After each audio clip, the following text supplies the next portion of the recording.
Fala, meus queridos colegas. Tudo bem com vocês? Então, cara, o tema do nosso vídeo de hoje é o período Vargas. Então, sem enrolação, vamos embora. Podemos dizer que Vargas foi uma das figuras mais importantes que já tivemos no país, devido às suas articulações políticas que mudaram os rumos do Brasil. O período Vargas durou de 1934 a 1945, famoso pelo seu regime ditatorial iniciado em 1937 com a instituição do Estado Novo. Primeiro, vamos entender um pouco mais o cenário político da época. Esse período foi marcado pelo fortalecimento do movimento tenentista, pela modernização do aparelho do Estado e pela redefinição das oligarquias regionais, passando o poder aos militares.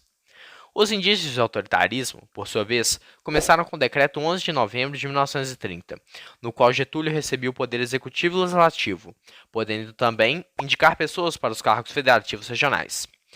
Essas pessoas receberiam tanto o poder estadual quanto federal e substituíam as oligarquias da época de Washington Luiz, o que acaba por afetar a formação de alguns partidos nacionais. Para modernizar o Estado, Getúlio elaborou 3 planos simultâneos: a criação de comissões para resolver problemas na indústria, o reequipamento das forças armadas e a maior representatividade aos interesses das zonas urbanas que já tiveram contato com o processo de industrialização. Perto das eleições para a presidência de 1937, começaram a surgir algumas articulações políticas visando a manutenção de Vargas no poder, enquanto 2 candidatos principais disputavam o cargo, Armando de Salles Oliveira e José Américo de Almeida. Dentro do governo, surgiu o desejo da centralização das decisões políticas, e o meio urbano manifestava-se a favor de uma maior participação eleitoral. Em meio a esse cenário, Getúlio apoia não oficialmente José Américo, adverte as agitações eleitorais, ao mesmo tempo que cultiva o apoio dos integralistas e fortalece as relações com membros internos do Estado. Vemos assim que muito tempo antes da aprovação do estado de guerra, os arranjos políticos já estavam todos feitos. Levantes socialistas, como a famosa Intentona, serviram como justificativa para Vargas introduzir o Estado Novo, tendo em vista principalmente o Plano Corren, que indicava como os comunistas brasileiros tomariam poder através de uma greve geral. Para combater essa ameaça vermelha, Vargas fortalece a imagem paternal nacionalista, reprime fortemente essa ideologia e cria diversos direitos trabalhistas.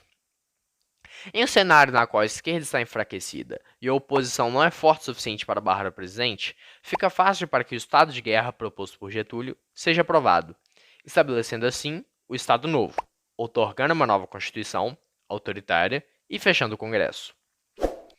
Falando um pouco mais sobre a parte econômica, há de se ressaltar que os efeitos da crise de 29 ainda eram presentes. Em relação à dívida externa com a Europa e com os Estados Unidos, Getúlio decide suspender o pagamento, incluindo os juros. Em paralelo, Vargas determina o controle de câmbio e dá ao Banco do Brasil o monopólio sobre as transações de vendas de letras e de exportações de valores transferidos do estrangeiro. Essas ações protecionistas acabaram por causar uma pequena tensão entre nosso governo e o ambiente externo. Questão essa que somente começou a ser resolvida em 1939, quando Oswaldo Aranha viajou para Washington para renegociar traços da política de câmbio e do pagamento de dívida. Diversas outras medidas protecionistas foram tomadas. A Constituição, por exemplo, permitia somente a brasileiros o desenvolvimento de indústrias consideradas essenciais para a soberania da nação, além da gerência de bancos e exploração de recursos naturais. Mesmo com o evidente nacionalismo econômico de Vargas, certos pontos foram freados devido à pressão externa, como na energia elétrica, na qual a maioria das empresas eram estrangeiras.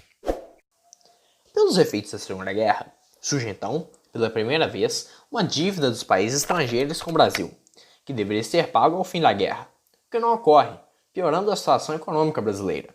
Para reverter esse cenário, foi estabelecida uma política de tributação do lucro extraordinário de empresas, visando utilizar esse dinheiro em obras de infraestrutura.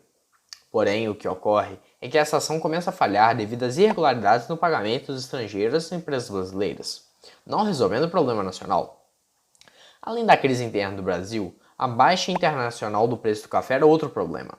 Para combater esta, foi adotada uma política que tinha como objetivo crescer a participação brasileira no mercado internacional, aumentando as exportações do café independentemente de seu preço.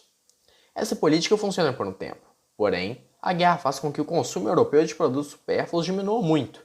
Portanto, essa medida começa a falhar, o que resulta na diminuição de reservas de ouro brasileiras.